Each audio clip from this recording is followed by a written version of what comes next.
प्रभु यीशु मसीह के नाम में जय मसीह। साधु सुंदर सिंह का गवाही का ये छठा भाग है। यह बहुत ही महत्वपूर्ण है। इस गवाही को आप अंत तक सुनिए। आपके जीवन में नया आशीष, नया बदलाव पा सकते हैं। चलिए शुरू करते हैं इस गवाही को। सुंदर स्वर्गदूतों में विश्वास करता था। उसके मित्र पश्चिम से चाहे कितने भी संशयवादी या संवेदनशील क्यों न हो, वो पहले से ही उस काल की उच्च आलोचना से प्रभावित थे।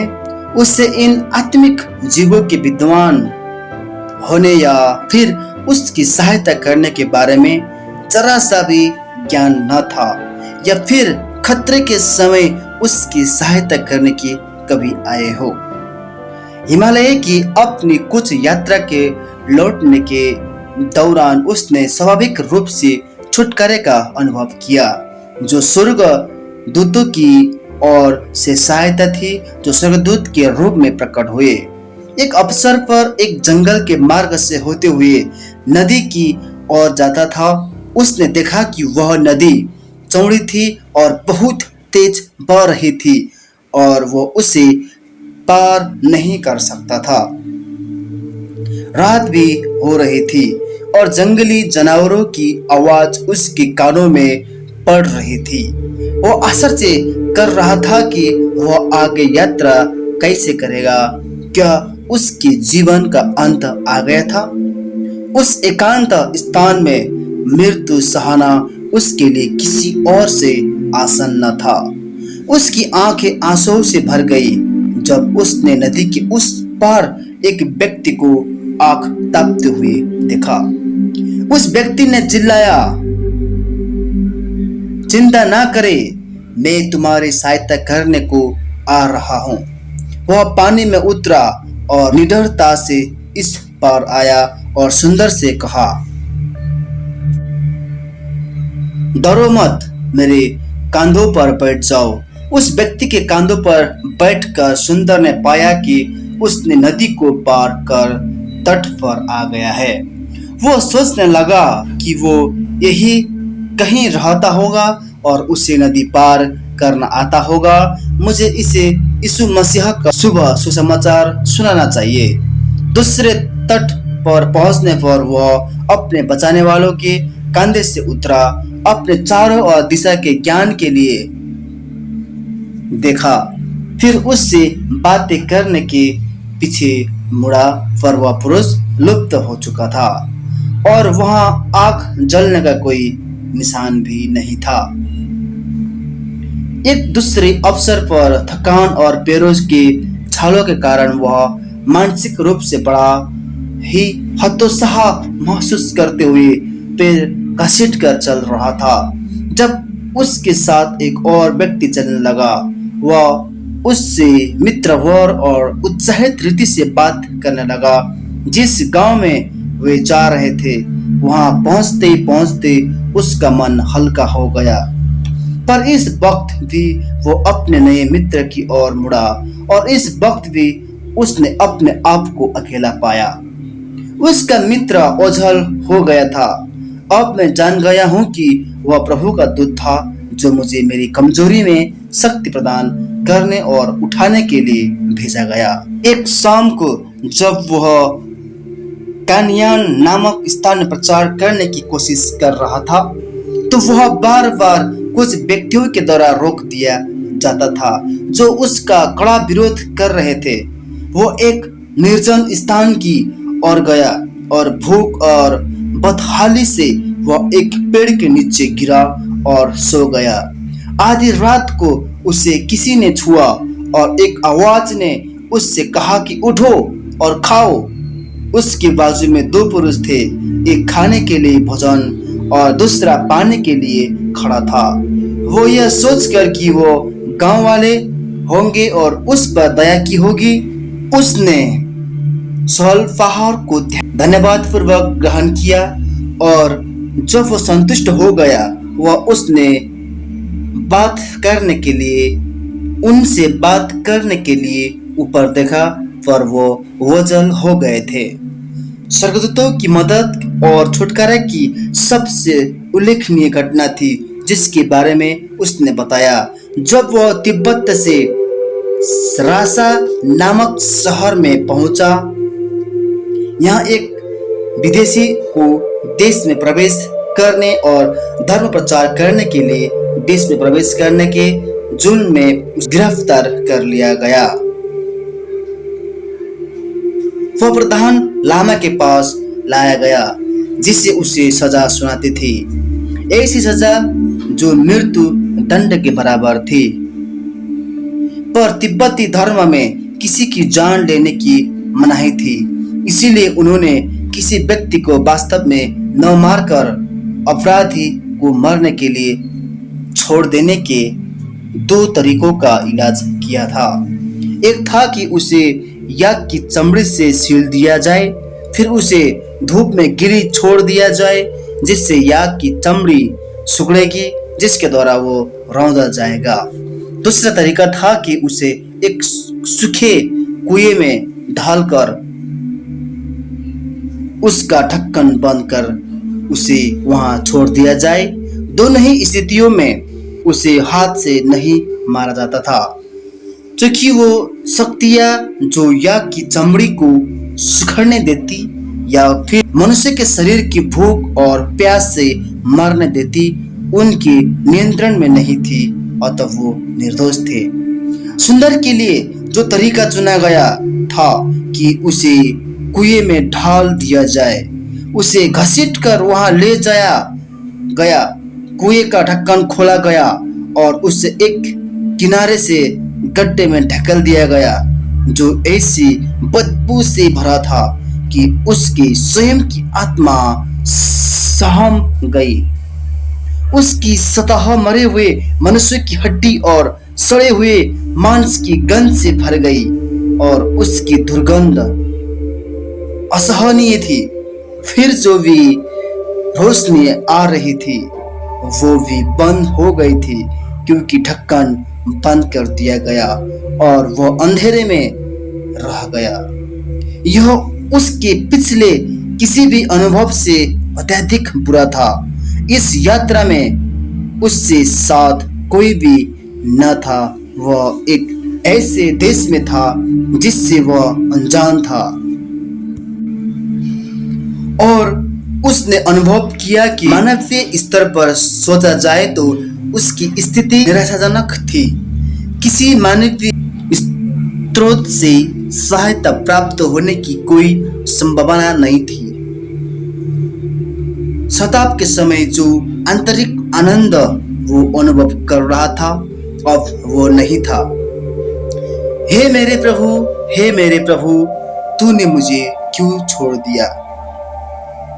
एक जानकार सहचर्य की सांत्वना के बिना क्रूस पर मसीहा के शब्द स्मरण हो आए। क्यों परमेश्वर ने इस डरावने स्थान में लाकर उसे छोड़ दिया था? कई घंटे बीते, कितने बीत गए, इस बारे में उसे मालूम करने का कोई साधन न था। उसका हाथ मोच खा चुका था जब वो कुएं में ढकला जा रहा था, पर वह शारीरिक दर्द उसके आत्मा की यंत्रणा की तुलना में कुछ भी न था। कई वर्ष बाद उस कहानी को बताते हुए उसने कहा कि वह उस कुएं में 2 दिन और रात रहा और तीसरी रात उसने ऊपर से एक आवाज सुनी। उस कुएं का ढक्कन हटा दिया गया और एक रस्सी नीचे ढाल दी गई और एक आवाज ने उसे उस रस्सी को पकड़ने के लिए कहा। जो कुछ भी शक्ति उसके पास बची थी, उसके सहारे उसने उस फंदे को अपनी बाहों में ढाल लिया और धीरे धीरे उसे ऊपर बसो हवास ने भूमि पर पड़ जाने के लिए खींच लिया गया। आखिरकार वह स्वच्छ हवा में श्वास ले रहा था। भूख और प्यासे से वह इतना कमजोर हो गया था कि उसके शरीर को हवा से ज्यादा किसी और चीज की आवश्यकता न थी। जैसे ही उसने श्वास ली उससे अपने आप को तरोताजा महसूस किया और उसकी मौज खाई हुई बाहों में जो दर्द था वह चला गया, पर वह अकेला था। उसके बचाने वाला कोई निशान न था। अगले दिन फिर से गांव में प्रधान लामा के पास यह खबर पहुंची कि जिस साधु को कुएं में फेंक दिया गया था वह बाहर आ गया है और अब प्रचार कर रहा था। एक बार फिर सुंदर को उसके सामने लाया गया। प्रधान लामा ने पूछा वो कैसे बच निकला, पर सुंदर उसे वही बता सका जो कुछ हुआ था और उसने किसी को भी ना देखा था। उस क्रोध से भरकर जोर देते हुए कहा कि किसने उस कुएं की चाबी चुरा ली होगी और उसे ढूंढने का उससे आदेश दिया। इससे ज्यादा चकित और कोई न हुआ जब उससे अनंत चाबी को अपने ही कमर में लटका हुआ पाया। यह और भी डरावना था। स्पष्टतः कोई अलौकिक शक्ति अपना कार्य कर रही थी और प्रधान लामा को यह पसंद न था। वह ऐसा कुछ था जिसे वह सहन नहीं कर सकता था। उसने इसके बाद साधु को गिरफ्तार करने का आदेश न दिया, पर उससे कहा कि वह तुरंत शहर छोड़ दे। सुंदर को लगा कि आज्ञा मानने के सिवाय उसके पास कोई विकल्प नहीं है और वह वहां से चला गया। सुंदर की रिपोर्ट किसी भी तरह अपने स्वयं के अनुभवों तक सीमित न थी। वो अक्सर पहले एक करतार सिंह नामक शहीद का संदर्भ किया करता था, जिसके बारे में उसने सन 1912 में एक यात्रा के दौरान सुना था और जिसकी कहानी ने उसे बहुत प्रेरित किया था। सुंदर ने पू छोड़ा और चलते चलते वह रास्ते में प्रचार करने जा रहा था जब तक वह एक मठ न पहुंचा, जिससे उसने यह प्रश्न पूछा कि आपकी लोकप्रिय लामा के लाइब्रेरी में मसीहा के जीवन के बारे में क्या कोई पुस्तक है। फिर उसने कुछ समझाया कि कुछ वर्ष पूर्व एक नोटबिक नामक ऋषि ने दावा किया कि तिब्बती बौद्ध लाइब्रेरी से एक पुस्तक प्राप्त हुई जिसमें बताया गया कि यीशु मसीह तिब्बत आ गए थे।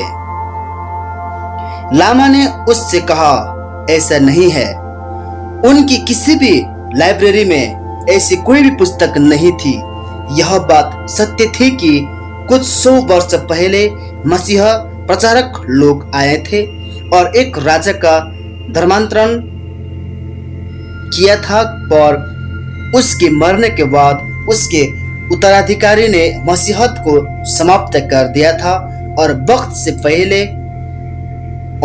से मसीहों को तिब्बत में प्रचार करने की अनुमति न थी।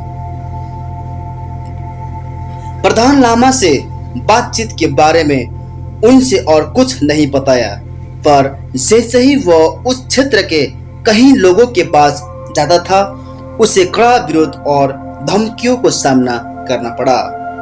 यदि तुम यहाँ से नहीं जाओगे तो हम तुम्हारा हाल करतार सिंह के समान कर देंगे।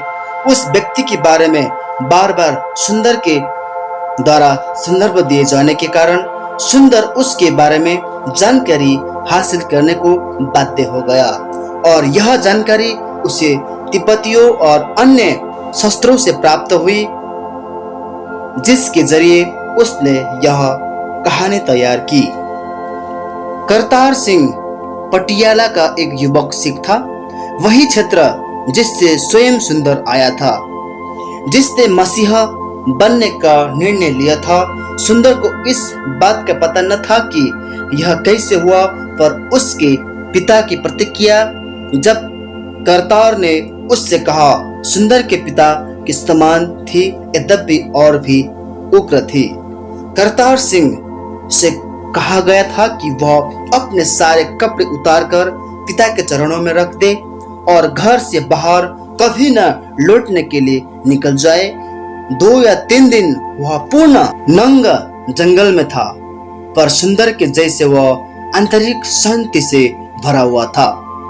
फिर कुछ प्रयास के जरिए उसे कुछ काम मिला, जिसके जरिए वह कुछ पैसे बचा सका ताकि सुसमाचार प्रचार करने के लिए साधु का भेष धरने के लिए वह कपड़े खरीद सके। वह तिब्बत की ओर गया। रास्ते में उसे बपतिस्मा दिया गया और उसे कुछ समय तिब्बती भाषा सीखने में बिताया। आगे प्रचार करते हुए जाने से पहले जब तक वो तसीगंज शहर न पहुंचा, कुछ समय तिब्बती भाषा सीखने में बिताया। फिर वह 3 महीने तक उन लोगों के बीच प्रचार करते रहा। जो कोई उसे सुन सके, पर विरोध तो बढ़ता चला गया। एक अवसर पर तो उसे जबरदस्ती शहर के बाहर कर दिया गया। वो यह कहते हुए वापस ही लौट गया कि चाहे वो कुछ कर ले, वह उस जगह को न छोड़ेगा। अपने प्रभु की सच्चाई और कुछ भी उसने किया ताकि अनंत जीवन प्राप्त हो। उन तक पहुंचाने के लिए वह मरने को तैयार था। फिर वह प्रधान लामा के पास लाया गया और उसका दंड सुनाया गया। लामा ने आदेश दिया कि उसे एक उच्च पहाड़ पर ले जाए और याक के गीले चमड़े से उसे सील दिया जाए और धूप में छोड़ दिया जाए। जैसे ही वो ऊपर ले जाया जा रहा था, उसने कहा, मैं वापस फिर न आऊंगा, पर मैं अपने प्रिय प्रभु के साथ रहने के लिए स्वर्ग में उठा लिया जाऊंगा। उसे याक के गीले चमड़े में सीलने के पश्चात उसकी सजा देने वालों ने उसे छोड़ दिया, पर समय समय पर यह देखने के लिए लौटते थे कि उस पर इसका क्या प्रभाव पड़ता है, और वे अचंभित और परेशान हो जाते थे जब वे उसे गाते और प्रार्थना करते हुए पाते थे। उनमें से कुछ ने कहा, ईश्वरों में से किसी एक आत्मा उसके साथ होगी। 3 दिन तक वो आए और आखिरकार उन्होंने उसे अपने दुश्मनों को माफ कर उसकी आत्मा को स्वीकार करने को प्रभु से प्रार्थना करते हुए मरते देखा। एक बार फिर चमचमाते हुए चेहरे के साथ सुंदर ने करतार सिंह की कहानी सुनाई और उसका एक परिणाम हुआ। एक दिन पटियाला स्टेशन पर जब वह यह कहानी सुना रहा था, उसने भीड़ से बाहर एक मनुष्य को रोते हुए देखा। पूछने पर पता चला कि वह करतार सिंह का पिता था। उसे बाहर ले जाकर सुंदर ने तत्परता से बात की, जिसके परिणाम स्वरूप वह बुरा मनुष्य एक मसीहा बन गया। यद्यपि खुले रूप में मसीह को स्वीकार करने का उसे साहस न था। करतार सिंह के जीवन और मृत्यु का यही मात्र परिणाम न था। लामा के प्रमुख सचिव जिसने उसे दंड दिया था, उसके नए व्यवस्था को प्राप्त किया और करतार की मृत्यु जो अभी तक उसके मन में तरोताजा थी और उसे पढ़ा और उसके पढ़ने के पश्चात सच्चाई के बारे में इस हद तक संतुष्ट हो गया था कि न सिर्फ उनसे मसीह पर विश्वास किया, पर उसने लामा से भी बता दिया था कि उसने ऐसा किया है। लामा अत्यधिक क्रोधित हुआ और उसने उसे करतार के जैसा ही दंड दिया। इस स्थिति में यद्यपि उससे याक की चमड़ी में सिलकर मरने के लिए नहीं छोड़ा गया, पर निर्दयता से गर्म लाल सलाखें उसके शरीर में घोंप दी गई। फिर उसे रस्सी से बांधकर उसे सड़कों पर घसीटा गया और अनंत उसे शहर के बाहर कचरे के एक बड़े ढेर में मरने के लिए फेंक दिया गया, पर वह नहीं मरा। धीरे धीरे वह रस्सी से रेंगते हुए बाहर निकल गया और इस पीड़ादायक दंड से छूटकर उस शहर की ओर लौटा जहां लोग जीवित और हष्ट पुष्ट देखकर इतने आश्चर्यचकित हुए कि उसका विरोध करने के लिए फिर कुछ न किया। उसी के जरिए सुंदर की मृत्यु और गवाही के बारे में पता चला। करतार सिंह की कहानी से ज्यादा आश्चर्यजनक कहानी सुंदर ने कैलाश पर्वत की महर्षि के बारे में बताई।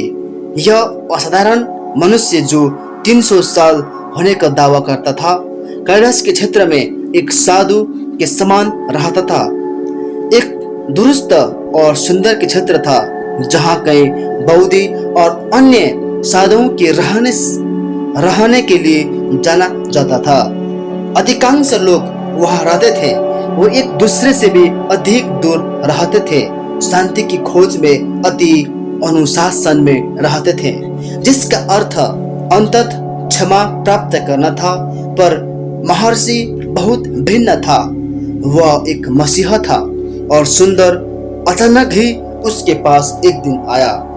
वह किसी अनजानी राह पर चल रहा था, जहां वो लड़खड़ा गया और पहाड़ के बाजू से फिसल गया और गुफा के मुंह के सामने अपने आप को पाया, जिसमें अजनबी प्राणी बैठा था, जिसे शायद ही उसे कभी देखा न हो।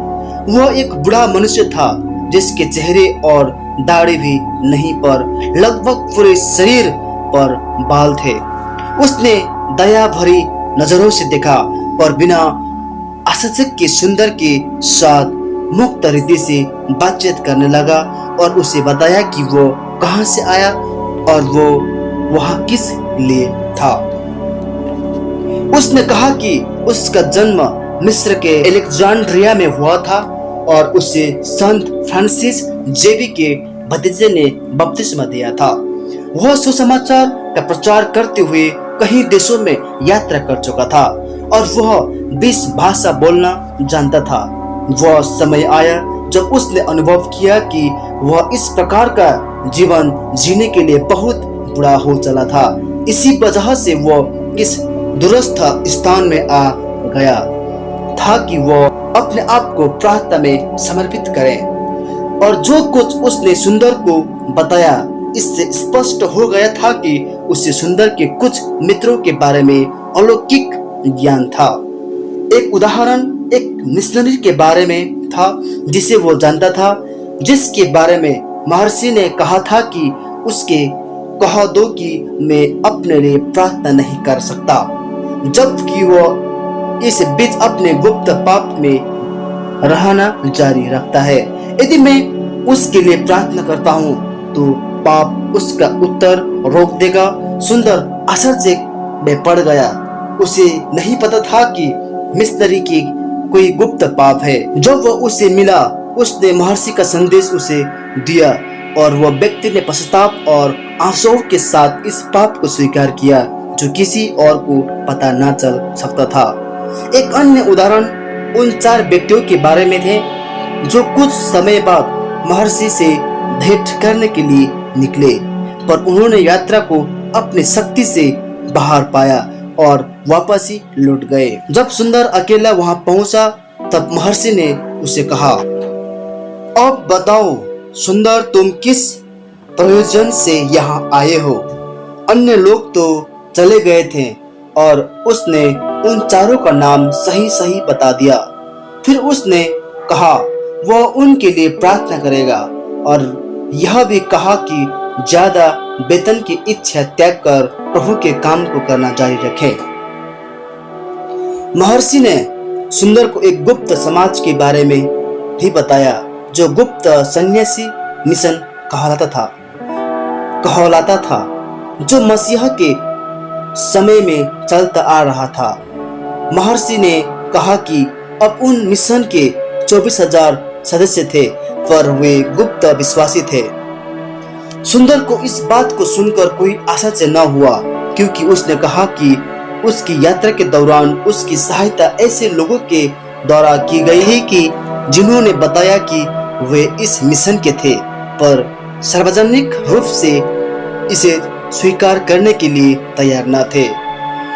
ये सब बातें और भी स्वर्गदूतों, संतों, मरे हुए मसीहों की आत्माओं के बारे में बातें महर्षि ने सुंदर को बातें बताई, जिसे उसने बाद में बताया, जिसने उन लोगों की ओर से पर्याप्त चर्चा और शक उत्पन्न किया जिन्होंने उसकी रिपोर्ट की वैधानिकता पर प्रश्न किया और अर्थ लगाया कि यह सुंदर की कल्पना की उपज है। उसे इस बात की परवाह न था कि लोग इस बारे में क्या सोचेंगे। वह इस संबंध में न तो किसी प्रकार की बहस और न अनावश्यक पत्राचार करना चाहता था। जो मुख्य कार्य उसने अब भी देखा था, चारों ओर यात्रा करना और मसीहा यीशु का सुसमाचार सुनाना था। पर यह उसने आंतरिक संघर्ष के साथ करना जारी रखा। कई बार ऐसे हुआ कि उसके मन में प्रण आया कि अन्य लोगों की तरह वह शादी करे और घर बसा ले। क्या वो साधारण तरीके से ईमानदार मसीह जीवन नहीं जी सकता था और इसके बाद प्रचार कार्य कर सकता था? दूसरे लोग ऐसा ही करते थे। इसके बावजूद उसकी गहरी स्वाभाविक प्रतीक के अनुसार अपने स्वामी को बेहतर रीति से जानने और उसका अनुसरण करने की उनके मन में तीव्र इच्छा थी। उसे याद था कि प्रभु यीशु अपने सेवकाई के शुरुआत में ही जंगल में गया और वह 40 दिन और 40 रात तक उपवास किया। यह विचार उनके मन में था और उसे लगा कि उसे भी उस समय तक उपवास करना चाहिए। वो जानता था कि यह वो कहाँ कर सकता था। दक्षिण देहरादून में एक जंगल था। वो इतना घना था कि केवल बांस काटने वाले ही वहां प्रवेश करते थे। वह मानवीय जनजीवन से दूर वो परमेश्वर के साथ अकेला रहकर जो कुछ भी उसने किया उस पर आशीष की मांग कर सकता था, आगे की सेवा के लिए ईश्वरीय शक्ति हासिल कर सकता था और आत्मिक जीवन में एक उच्च स्तर से जीने का प्रयास कर सकता था। देहरादून से यात्रा के दौरान उसकी मुलाकात एक रोमन कैथोलिक डॉक्टर से हुई। उसने अपना उद्देश्य बताया। उस डॉक्टर ने उसे इस तरह का उपवास रखने से रोका। उसने कहा, इससे उसी मौत हो जाएगी। सुंदर अपने संकल्प में दृढ़ रहा। अतः डॉक्टर ने उससे उसके कुछ मित्रों के नाम और पते पूछे ताकि यदि कुछ होए तो उन्हें सूचित किया जा सके। इसे सुंदर ने मान लिया। फिर वो जंगल की ओर गया। वह अपने साथ नया व्यवस्था और 40 पत्थरें ले गया। भोजन और पानी के बिना लंबे समय तक रहने के लिए स्वाभाविक खतरे के बारे में डॉक्टर ने उसे बता दिया था और उनसे निर्णय लिया कि समय का सही ज्ञान रखने का सबसे अच्छा तरीका यही होगा कि वह हर दिन एक पत्थर को फेंक दे। अतः उसने घने जंगल में अकेले अपना जागरण शुरू किया। शुरुआत के दिन बड़े कठिन थे। भूख के कारण उसके पेट में जलन और दर्द होने लगा। जलन और दर्द होने लगा थी।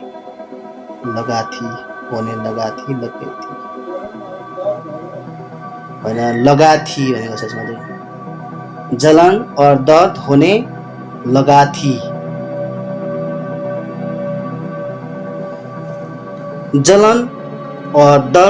लगा थी जो बहुत बढ़ गया था। कुछ समय पश्चात वो थम गया और वह कमजोर होता चला गया। वह वास्तव में इतना कमजोर हो गया था कि उसने पत्थर हटाना बंद कर दिया। वह अपने आप को मोड़ भी नहीं सकता था। एक समय ऐसा भी था जब उसने लगा या उसे देखा कि एक शेर या अन्य जंगली जानवर खड़ा है और उसके घुर्राने की आवाज सुनी, पर यह नहीं बता सकता था कि वह उसके कितने निकट है। शारीरिक संवेदनशीलता खत्म हो जाने के साथ साथ आत्मिक जगत के बारे में और परमेश्वर की उपस्थिति की जागरूकता आई। उपस्थिति के बारे में मसीहा की और मुड़ने की पश्चात जो गहरा आनंद और गहरी शांति जो वो जानता था बढ़ गई। उसे उपवास खत्म करने की कोई इच्छा न थी। जैसे ही थकान और कमजोरी ने उसके शरीर पर कब्जा कर लिया, उसे मसीहा का दर्शन प्राप्त हुआ। यह उसने न भूलने वाली रात्रि के दर्शन से भिन्न था। उसने अपनी स्वयं की आंखों से पूर्ण जीवित प्रभु यीशु को देखा था। इस बार सिंहासन में बैठा मनुष्य अपनी महिमा में उसके सामने प्रकट हुआ। उसका चेहरा तेजोमय था और उसका हाथ और पैर के घाव स्पष्ट पर किसी तरह शोभित दिखाई दे रहे थे। वह अभिव्यक्त नहीं किया जा सकता था। इसके साथ ही सुंदर को दृढ़ विश्वास हो गया कि अब भी उसके लिए कुछ काम बाकी है और उसे करने के लिए उसे जीवित रखा जाएगा। फिर वह अचेतनावस्था में चला गया।